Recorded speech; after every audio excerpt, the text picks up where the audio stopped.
as part of our lesson. So first, I would like to introduce to you the rationale of the study. So as teachers, we are continually facing with the challenge of assessing the progress of our students as well as our effectiveness as teachers. That's according to the Guzman Santos of 2007. The progress of the student often equated with how effective a teacher is.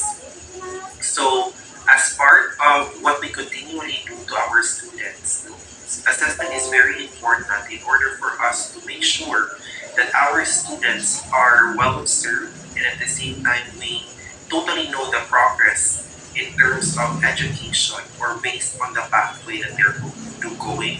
So why do you decide for an assessment? So first, assessment's decision could substantially improve students' performance.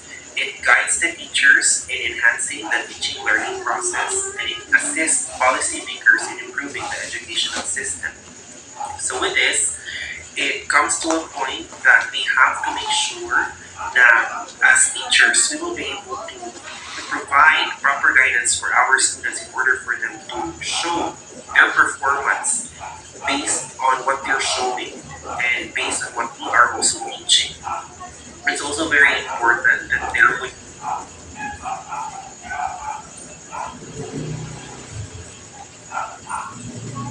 be process in providing teaching to our students, and it should always be starting with assessment as the primary way of doing such. And of course, policymakers will be able to have an idea of how they could be able to enrich the minds of the students in terms of how they were being assessed by their teachers, because at this point, it's actually the stepping stone of the milestone of the students. So poor assessment procedures would adversely affect the students, teacher, and administrators, in which that is correct, because if you will be able to have a poor assessment to your students, that would lead to some poor performance with regards to what they are showing in school.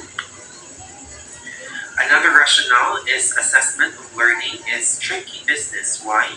Because it's indeed where it requires measuring concepts, ideas, and abstract constructs, quite unlike the assessment of physical quantities, which can be done with appropriate degree of accuracy.